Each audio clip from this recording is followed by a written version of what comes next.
धरती का जो चक्र समय का घूमता है वो बहुत तेज घूमता है, और स्वर्ग लोगों का चक्र समय का धीरा घूमता है। इसलिए तुम जब से आए हो हमारे पास, उस समय से एक युग व्यतीत हो गया है। तुम्हारे समय के जो बेटा नाती परिवार था, जो पड़ोसी थे, सब मर गए और उन्होंने कई बार दोबारा जन्म ले लिया। इसलिए अब तुम्हें लौटने से कोई फायदा नहीं, क्योंकि तुम्हारा वहां कोई मिलेगा नहीं। मुचकुंद जी को बड़ा बुरा लगा कि मैं देवताओं की सहायता करने क्या आया, मेरा तो परिवार भी चला गया। बोले अब मुझे मन में बड़ी खिन्नता है, मैं सोना चाहता हूँ। तो देवराज बोले महाराज जी आवे कहाँ सो जाओ, जो तुम्हें जगाए दे वो जलते ही रात हो जाएगा। और मुचकुंद जी धौलपुर में आकर के शयन कर गए। कृष्ण कन्हैया ने अपना पीताम्बर जाकर के उनको उड़ा दिया।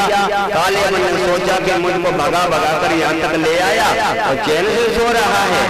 झट से लात का प्रहार कर दिया, वो खड़ा हो, युद्ध कर मेरे साथ में। माँ भगवान थोड़े ही थे, मुचकुंद जी महाराज थे, जाग गए। और जैसे ही नेत्र खोल के देखा तो नेत्रों से अग्नि पैदा हो गई और सामने खड़ा कालेवन जल करके रात हो गया। वृंदावन बिहारी लाल की। वहां से लौट के आए मथुरा, तो कहा देखा कि जरासंध ने जब सारी मथुरा को घेर लिया। ठाकुर जी बलराम भैया से बोले ताऊ लड़ने में कोई फायदा ना है, भजने में सब फायदा है। बलराम जी बोले भागेगा जरासंध के आगे? बोले हाँ। बोले नाम भगोड़ा पड़ जाएगा। ठाकुर जी बोले एक नाम और सही। और जरासंध के आगे आगे भागने लगे। जरासंध पीछे से उनका नाम रणछोड़ लगता है, और भगवान को यह नाम बहुत प्यारा लगा। बोलिए रणछोड़ भगवान। प्रबलसर पर्वत पर भगवान चढ़ गए। जरासंध ने सोचा कि अब कहाँ जाएगा पर्वत पर से। चारों तरफ लकड़ियां रख ली और आग लगा दी। आग जलने लगी। जरासंध समझने लग गया कि कृष्ण कन्हैया और बलराम दोनों जल गए। लेकिन प्रातः ब्रह्म भगवान कृष्ण और बलराम जी दोनों अंतर ध्यान होकर यह सीधे अपने द्वारिकापुरी आए।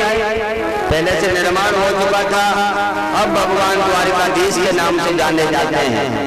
बोलिए द्वारिकाधीश भगवान की जय। और द्वारिकाधीश की पदवी भगवान को मिली।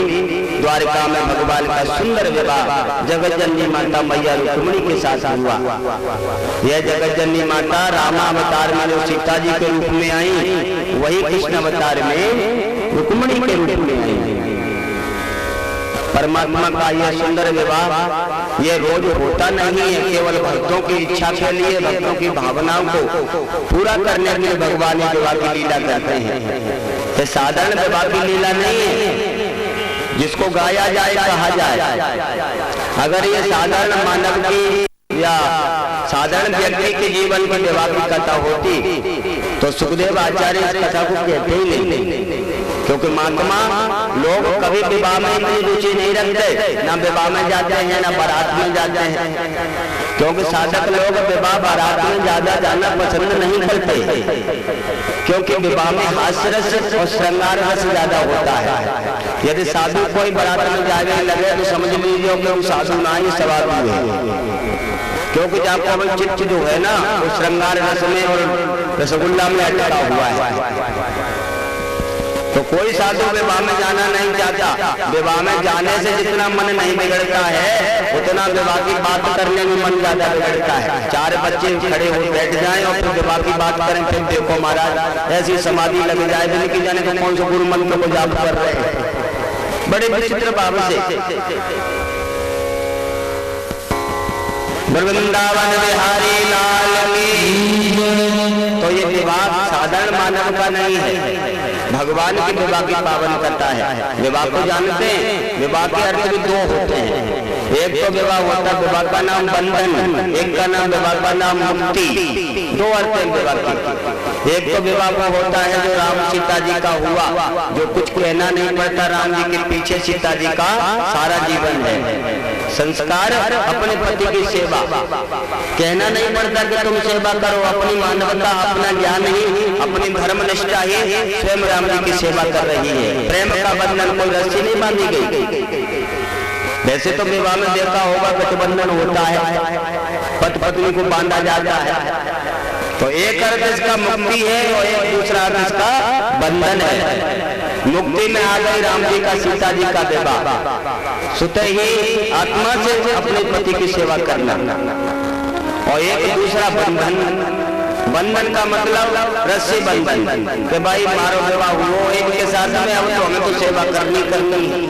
और पति महाशय कह रहे हैं कि तू मेरी पत्नी है तो रोटी बनानी बनानी। तो ये है रस्सी वाला बंधन। विवाह के दो रूप। और आपने देखा होगा विवाह में पंडित लोग, आचार्य लोग गठबंधन करते हैं ना, तो सुपारी बांधते हैं।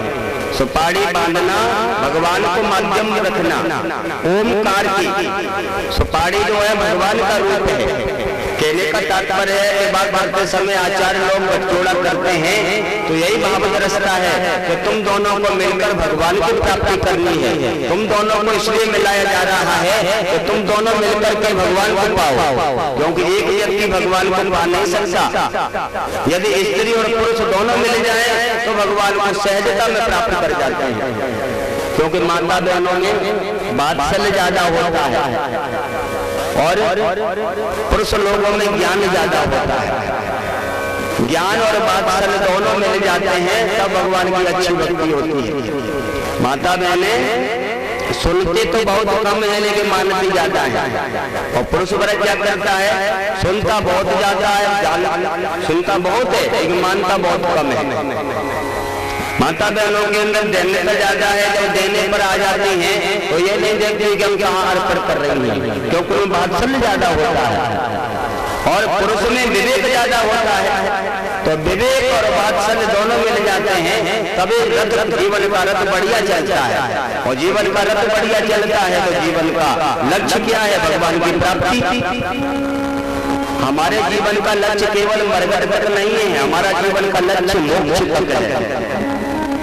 जो मरघट तक जाते हैं, जो केवल मरघट तक पहुंचते हैं, उनके जीवन में गीत नहीं गाए जाते, उनके जीवन में गालियां दी जाती हैं, गालियां पड़ती हैं। क्योंकि जीवन में जो चीजें लिखोगे कोई तो गीत लगेंगे, तो जीवन में तुमने हमेशा गाली लिखी है तो गाली पड़ेगी। जीवन में गाली लिखोगे, जीवन एक कोरा कागज होता है, जन्म से बाद में जीवन में कुछ भी लिखा नहीं गया, लेकिन हम अपने हाथों से उसमें लिखते हैं। अब लिखने को तुम स्वतंत्र हो अपने जीवन के कागज में, चाहे गाली लिखो चाहे गीत लिखो, वही वर्णमाला है। बाई उलम खड़ी से तो गीत लिखे जाते हैं, बाई से लिखी जाती है गाली। और जैसा तुम करोगे, अगर जीवन में गाली लिखोगे तो जीवन तमाशा बन जाएगा, यदि जीवन में गीत लिखोगे, बढ़िया बात करोगे तो जीवन तीर्थ बन जाएगा। और तीर्थ जीवन कभी है जब मरघट तक नहीं, वो तक यात्रा हो गए तो जीवन में गीत लगेंगे, और यदि मरघट तक यात्रा रहेगी तो समझो जीवन में गाली ही पड़ेगी। वृंदावन बिहारी लाल की भगवान की सुंदर पावन विवाह की कथा कुंदनपुर में महाराज भीष्मक रहते हैं। उनके सुंदर कन्या का नाम है रुक्मिणी, 5 बेटा हैं। बड़ा बेटे का नाम रुक्मी है। एक दिन भीष्मक राजा बेटिया रुक्मिणी की विवाह की बात बड़े वाले बेटा से कर रहे थे। लाला मेरी इच्छा करे कि तुम्हारी बहन विवाह योग्य है गई है, और द्वारिकाधीश भगवान श्री कृष्ण का इस समय बहुत बड़ा वैभव है, मैं चाहता हूँ कि तेरी बहन रुक्मिणी का विवाह द्वारिकाधीश के साथ कर दूं। तो रुक्मी कहने लगा, महाराज तुम्हारी उम्र वृद्ध हो गई है, तुम अच्छा भला कुछ भी नहीं सोचते, जिस द्वारिकाधीश के साथ बहन का विवाह करने की बात कर रहे हो, उस भगोड़ा डरपोक के साथ मैं अपनी बहन का विवाह कराऊंगा। डर के मारे तो समुद्र में रहता है, भगोड़ा कहीं का युद्ध छोड़ करके भाग खड़ा हो गया। कहने लगी, महाराज भीष्म का चतरी अच्छा हो तब भैया कैसे से साथ कर दीजिए। रुक्मी बोला, मैं अनेक सगाई किए देता हूँ, और जब से बाहर गया अपने साले से बात कर ली, और साले से बात करके घर आ गया और बोला, पिताजी मैंने बात कर ली है, शादी पक्की कर दी। बोले कहाँ कर दी? बोले चलो चंदेरी का राजा मेरा साला शिशुपाल, मैं अपनी बहन रुक्मिणी का विवाह अपने साले शिशुपाल के साथ करूंगा। भीष्म महाराज सोचने लगे कैसे कहा कहें, ये अपने मन की करे वो, और इतनी जल्दी बोल भी दी पिताजी बारात भी परसों आए रही है। अच्छा परसों की शादी। इधर जब बात धीरे धीरे महलों में पहुंच गई तो मैया रुक्मिणी को चिंता हो गई कि हाय अब मैं क्या करूं, परसों मेरी शादी हो गई और द्वारिकाधीश भगवान को मालूम भी नहीं है कैसे मेरा उनका मिलन होगा। रोने लगी, बिलखने लगी तो भाभीियों ने कहा कि रोने धोने से काम नहीं चलेगा, कुछ कार्य करो। रुक्मिणी ने पूछा क्या करूं? भाभी बोली तो एक चिट्ठी लिखकर भेज दो द्वारिकापुरी और एक चिट्ठी द्वारिकापुरी भेज दो भगवान के पास। और मैया रुक्मिणी ने बढ़िया सुंदर एक चिट्ठी लिखी छोटे बढ़िया शब्दन में, और सुदेव नाम के ब्राह्मण के हाथ में वो चिट्ठी भेजी। चिट्ठी लेकर पंडित जी द्वारिकापुरी आए। भगवान ने बड़ा आदर किया, भोजन कराया, रात्रि को शयन कराने लगे पलंग पर और पैर दबाते दबाते पूछा कि पंडित जी कहाँ से आए हो आप? पंडित जी ने सारी बात बताई। कहने लगे प्रभु मैंने जैसा तुम्हारा नाम सुना था वैसे ही आपकी कृपा सुनी, आपका वही स्वरूप मैंने देख भी लिया। जब से आया हूँ तब से आप सेवाई कर रहे हो, अब रात को पूछ रहे हो कहाँ से आए हो। आजकल लोगों की तरह नहीं, किसी के दरवाजे कोई ब्राह्मण आ जाए तो ये नहीं कहेगा कि बैठो महाराज चाय पानी पियो, उसके बाद पूछो कहाँ से आए हो। दरवाजे पर खड़े हो जाओ, कहाँ से आए हो, कौन सा गाँव में। ये बोलने की भाषा नहीं है। हर गृहस्थी का हर धर्म परिवार वाले का यही धर्म है कि कोई भी व्यक्ति आता है तो उसे पहले परिचय मत लो, पहले उसे बैठाओ, जल पिलाओ, उसके बाद पूछो कि तुम कहाँ से आए हो। तो भगवान का इस तरह का व्यवहार ब्राह्मण देवता को बहुत अच्छा लगा और कहा कि मैं कुंडनपुर से आया हूँ और ये रुक्मिणी देवी ने पत्रिका भेजी है, आप पढ़ लो और समझ लो क्या लिखा है। तो भगवान बोले आप ही बता दो। तो ब्राह्मण ने पत्रिका खोली और पत्रिका खोली तो दो शब्द से भगवान को सुंदर से संबोधन किया, अच्युत और भुवन सुंदर। भुवन सुंदर इसलिए हो कि सूर्य के पास अंधकार जा सकता है लेकिन आपके पास वासना काम नहीं जा सकता, इसलिए तुम भुवन सुंदर हो। अच्युत इसलिए हो कि संसार च्युत हो जाता है कामदेव से, लेकिन आप च्युत नहीं हो पाते। भगवान मुझे दिवाने के लिए शिशुपाल आ रहा है, लेकिन मुझको मालूम है कि मुझसे विवाह करोगे तो तुमको लड़ना पड़ेगा, और मैंने सुना है कि आप लड़ना जानते नहीं हो, रण छोड़कर भाग गए हो, इसलिए मेरे साथ विवाह आपके साथ एक ही तरह हो सकता है कि तुम लड़ नहीं सकते हो लेकिन तुम चोरी अच्छी तरह कर लेते हो। हर कन्या गौरी का पूजन करने मंदिर में जाती है, द्वारिकाधीश में आपको वहीं मिलूंगी, आप मेरे को वहां से हरण करके ले जाना। सुनकर के भगवान हंसने लगे। कहा पंडित जी यही फैसला बढ़िया, भाई लड़ तो सकता नहीं लेकिन चोरी कर लूंगा। और पंडित जी के रथ पर बैठकर कुंडन पर पहुंच गए, मंदिर के पीछे रथ खड़ा कर दिया। कहा पंडित जी से जाके कह दो कि हम आए गए। और पंडित जी गए, रुक्मिणी से बोल दिया देवी घबराना नहीं, उसकी कन्हैया मंदिर के पीछे आ जाएगा। और तू पहुंचे मंदिर, घर आए पंडित जी तो पंडितानी ने पूछ लिया कहाँ गए महाराज, कल से गए और लौट के आ रहे हो। तो पंडित जी ने सारी बात बताई दी। बताइयो मत, द्वारिकाधीश रुक्मिणी का हरण करने के लिए मंदिर के पीछे आ गए। पंडितानी बोली महाराज मैं तो देख ही जाऊंगी। भगवान बोले चले जा, बने तो बताइयो मत आओ। और गई महाराज, दर्शन करके आई भगवान को। अब मन में रास्ते में सोचने लगी कि सवेरे मेरी बहन को मालूम पड़ेगा, सहेली है, कहेगी कि तूने मुझे नहीं बताई। तो बता दो बाबा वो दर्शन कर लेंगे। तो सहेली से बता दिया कोई तो बता रही हूँ कागवारे मत बता दीजिए द्वारकाधीश आए मंदिर के पीछे चली जा झट से दर्शन करे। अब उसने दर्शन करा दिया लेकिन वो लौट आई तो बाकी सहेली उसने सोचा मेरी सहेली बहुत मुबारी देगी। तो धीरे धीरे रात भर में कंडे कंडे जपन जना पूरे कुंडनपुर में प्रत्येक व्यक्ति को मालूम पड़ गई और धीरे धीरे रात्रि में सब के सब भगवान के दर्शन करे आए। बड़े प्रसन्नता। और सुबह जब मैया पूजा के लिए गई और मंदिर में भगवान श्याम सुंदर भी पहुंच गए। सब लोग दोनों की अद्भुत झांकी देखते रहे। सब आपस में बात करते रहे कि भैया देखो कितनी सुंदर जोड़ी है। वे जोड़ी का दर्शन करते रहे। तब तक भगवान ने रुक्मिणी के पास लगा दिया और रुक्मिणी मैया का हाथ पकड़ के भगवान ने रथ पर बैठाया और जैसे ही लेते चले सब लोग देख रहे हैं। और जब रथ दूर चला गया तब शंकरी बोले भैया काय पड़े। अरे बोले रुक्मिणी की रक्षा के लिए। एक बोला रुक्मिणी को तो द्वारकाधीश हरण करके ले गया, क्या यही करने से था? बोले यही तो था। अरे भैया रक्षा भी है तो बड़ा सुंदर। और सब दौड़ दौड़ करके आए सतपाल के पास और बोले भैया सतपाल ले गए हो कहा ले गए हो? बोले तो द्वारकाधीश रुक्मिणी का हरण करके ले गया।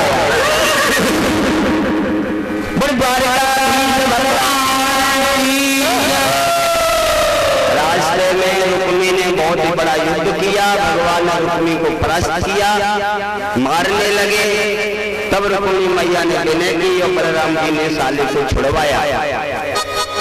लेकर के रुक्मिणी को कृष्ण कन्हैया द्वारकापुरी लाए। बड़े सुंदर बंधनवार इत्र केवड़े का छिड़काव, बढ़िया सुंदर केले के खम्भ बनाए गए। पूरे द्वारकापुरी को ऐसा सजाया गया। भगवान का सुंदर विवाह है। आज भगवान के इंतजार में सभी झांकी देख रहे हैं। मंडप में भगवान विराजमान है, मैया रुक्मिणी जी विराजमान है। करे होम विद्वत गांठ जोड़ी होने लगी। आज भगवान श्याम सुंदर के विवाह का निरूपणिया किया गया। आइए भजन के माध्यम से आनंद लेंगे। एक कथा के विवाह का बहुत सुंदर रहस्य है। उसका सार तत्व हम कल की कथा में सुनेंगे, क्योंकि भगवान का एक विवाह नहीं है, 16,108 विवाह है। तो इन सब की कथा कल आएगी। और विवाह की कथा आने के बाद कल भगवान की राजसी यज्ञ और राजसी यज्ञ होने के बाद भगवान का सुदामा जी का चरित्र। तो कल भगवान की कथा सुदामा चरित्र जाएगी। और परसों के दिन भगवान सुखदेव जी के द्वारा परीक्षित मोक्ष, भगवान की अन्य भक्तों की कथा। परसों आनंद ने 11वां स्कंद 12वां स्कंद का और कल लीजिए सुदामा जी के चरित्र तक आनंद लेते हैं। आइए भगवान के विवाह का मंगल गीत गाते हैं, फिर भगवान की आरती करेंगे।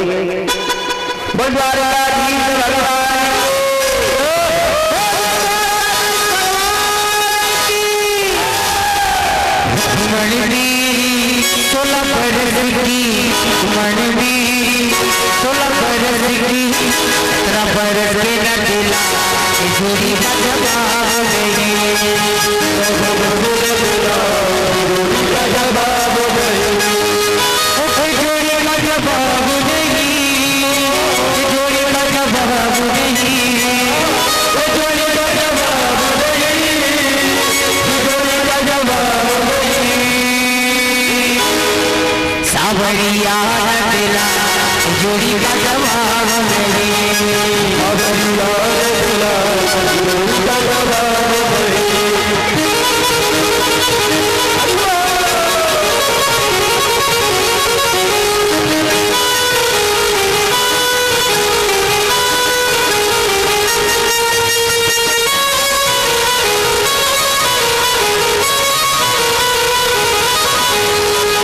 मणि मेरी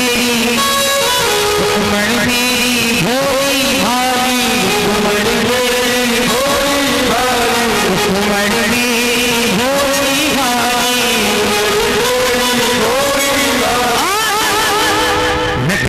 है न दिला, नटखट है न दिला, जोड़ी का जवाब नहीं।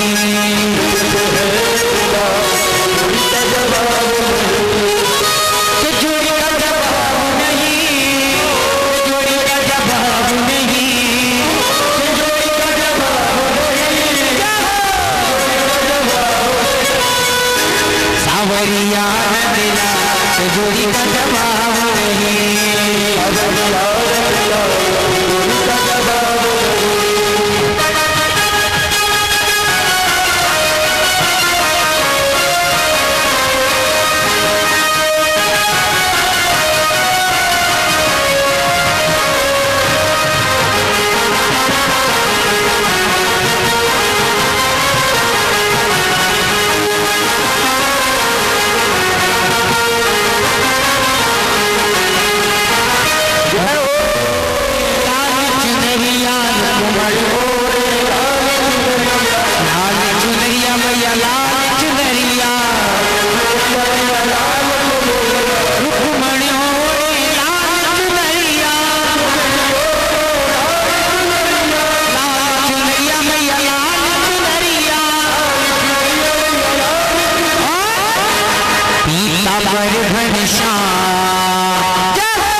के